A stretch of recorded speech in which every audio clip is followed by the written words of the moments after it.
రాష్ట్రంలో petrol diesel నిల్వలు సరఫరా సమృద్ధిగా ఉన్నట్లు పౌర సరఫరాల శాఖ కమిషనర్ స్టీఫెన్ రవీంద్ర మా ప్రతినిధి రమేష్ ముఖాముఖి.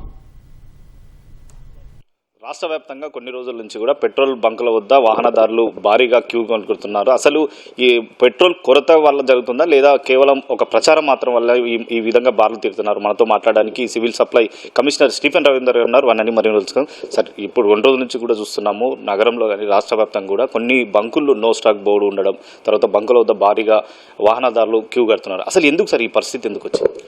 తెలంగాణ రాష్ట్రంలో పెట్రోల్ కావచ్చు, డీజిల్ కావచ్చు, ఎల్పిజి కావచ్చు, ఎక్కడ షార్టేజెస్ ఏం లేవు. చాలా ఎడిక్వేట్ సప్లైస్ ఉన్నాయి, ఎడిక్వేట్ రిజర్వ్స్ ఉన్నాయి.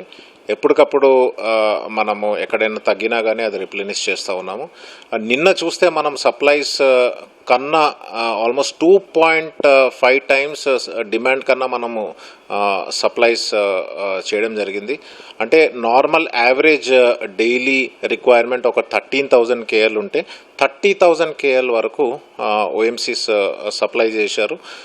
సో ఎడిక్వేట్ సప్లైస్ ఉన్నాయి, ఎడిక్వేట్ క్వాంటిటీలో రిజర్వ్స్ కూడా ఉన్నాయి.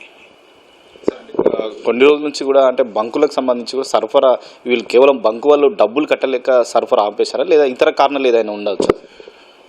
1-2 కారణాలు ఉన్నాయండి. ఒక కారణం ఏంటంటే మనకి ఈ ఇండస్ట్రియల్ ఏదైతే డీజిల్ కన్జ్యూమర్స్ ఉన్నారో వాళ్ళ ప్రైస్ మనకి లాస్ట్ వీక్ అబౌట్ 120 నుంచి 155 రూపీస్ వరకు కొంచెం పెరిగింది.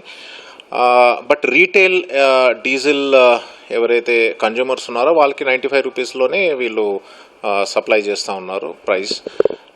ఈ ప్రైస్ డిఫరెన్స్ వల్ల ఏమైందంటే మనకి ఇండస్ట్రియల్ డీజిల్ కన్జ్యూమర్స్ ఎవరైతే ఉన్నారో వాళ్ళ రిటైల్లోనే కొంచెం తీసుకోవాల్సి వచ్చింది. అర్లియర్ ఏంటంటే వాళ్ళు they use to take it directly from their terminals.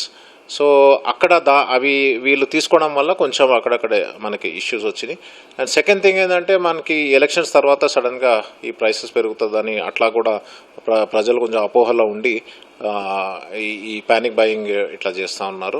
So అట్లాంటి ఇష్యూస్ ఏం లేవు, అదంతా కూడా టోటల్ అవాస్తవం అది. సో రానున్న రోజుల్లో కూడా మనకి అట్లాంటి ఇష్యూస్ రాకూడదని చెప్పి ఎప్పటికప్పుడు government of India, ministry of petroleum and natural gas వాళ్ళతో కోఆర్డినేట్ చేసుకుంటూ ఉన్నాము. ఓఎంసీస్తోనే కూడా కోఆర్డినేట్ చేసి సప్లై అన్నది నిర్విఘ్నంగా మనము చేస్తూ ఉన్నాం. అంటే బంకు యజమానులకు సంబంధించి కొంతమంది అంటే రెగ్యులర్గా అయితే పోసి తర్వాత డబ్బులు కడుతుంటాము, కానీ ఈసారి పోయడం లేదు, ఆ పెట్రోల్ డీజిల్ రావడం లేదు, మేము డబ్బులు ఏ విధంగా కడతామని చెప్పి కూడా వారైతే ఓ ప్రశ్నిస్తారు. దానికి ఏం చెప్తారు సార్?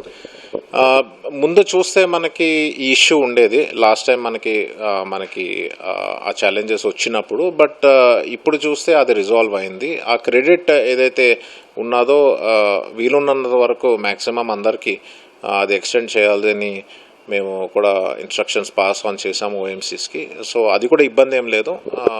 ఇష్యూ అయితే కొంచెం స్టెబిలైజ్ అయింది అండ్ మనకి డెఫినెట్గా అది కంప్లీట్గా కూడా రిజాల్వ్ అవుతుందని ఆశిస్తా ఉన్నాం. ప్యానిక్ వల్ల కృత్రిమ కొరత ఎక్కువ ఏర్పడే అవకాశం ఉంది. వాహనదారులకు కానీ ప్రజలకు కానీ సివిల్ సప్లై నుంచి మీరు ఏం చెప్తున్నారు, వాళ్ళకు ఏం విజ్ఞప్తి చేసే అవకాశం? ఇది ఎట్లా ఉన్నదంటే మీరు ఎప్పుడన్నా కానీ బఫేకి వెళ్ళారంటే బఫేలో చాలా డిషెస్ ఉంటాయి, వెరైటీస్ ఉంటాయి. జనరల్గా ఒక మనిషికి ఇంత అని వాళ్ళు వండి పెడతారు. మనం దానికన్నా ఎక్కువ వేసుకుని తిన్నాము, లేకపోతే ఒక ప్లేట్ కాకుండా 10 ప్లేట్లలో తీసుకెళ్ళి మనము మన టేబుల్ మీద పెట్టుకున్నామంటే ఆటోమేటిక్గా మనకి కిచెన్లో షార్టేజ్ వస్తుంది అండ్ పబ్లిక్ కూడా అందరికీ కొంచెం ఇబ్బంది అవుతుంది. సో నేనేం చెప్తున్నానంటే ఎంతైతే అవసరం ఉన్నదో అంతవరకు తీసుకోండి, ఇబ్బంది ఏం లేదు. దానికన్నా ఎక్కువ మోతాదులో తీసుకుంటే ఏమవుతుందంటే డెఫినెట్గా అక్కడక్కడ ఈ కృత్రిమ మనకి ఈ షార్టేజెస్ అన్నది వస్తాయి. సో ఎడిక్వేట్ క్వాంటిటీస్ ఉన్నాయి, సప్లైస్ అన్నది కూడా కన్సిస్టెంట్గా నిర్విఘ్నంగా ఓఎంసీస్ డే అండ్ నైట్ వీళ్ళు సప్లై చేస్తూ ఉన్నారు. పబ్లిక్ అట్లాగా ఇబ్బంది పడకుండా, ఇతరులు కూడా ఇబ్బంది పెట్టకుండా ఎంతైతే అవసరం ఉన్నదో అంత తీసుకుంటే ఇబ్బంది ఏమి ఉండదు. కొంతమంది బంకుల్లో కానీ కొంతమందికి సంబంధించిన బంకు యజమానులు కూడా నిల్వలకు సంబంధించి కూడా నిలిపివేస్తున్నట్లు కూడా కొద్దిగా ప్రచారం ఉంది. అంటే అలాంటి వారికి సంబంధించి ఎలాంటి హెచ్చరికలు జారీ చేసే అవకాశం లేదండి. ఓవరాల్గా మనం చూస్తే ఎంటైర్ సిస్టమ్ అంతా కూడా డిజిటైజ్ చేశారు. సో ఏ బంక్లోని ఆన్ అండ్ యావరేజ్ ఎంత సప్లైస్ ఉంటుందని మనకి తెలుసు. ఆ సప్లైస్ కన్నా ఆల్మోస్ట్ 20-25% వరకు మనము ఓఎంసీస్కి మాట్లాడి ఈ డీజిల్ పెట్రోల్ అన్నది పుష్ చేస్తూ ఉన్నాం. ఇబ్బంది ఏం లేదు. పబ్లిక్ కొంచెం ప్యానిక్ బయింగ్ లేకపోతే over buying or over stocking చేసుకోకపోతే ఇబ్బంది అంతా కూడా క్విక్గా సార్ట్ అవుట్ అయిపోతుంది. ముఖ్యంగా లాస్ట్ క్వశ్చన్ సార్, అయితే ఇప్పటికే వ్యవసాయం సంబంధించి కూడా కొంతవరకు కోతలు ఉన్నాయి. అయితే జిల్లాల వారిగా కూడా ఎక్కువగా డీజిల్ కానీ పెట్రోల్ దొరకకపోవాలి కూడా కొంతవరకు ఇబ్బంది పడుతున్నారు.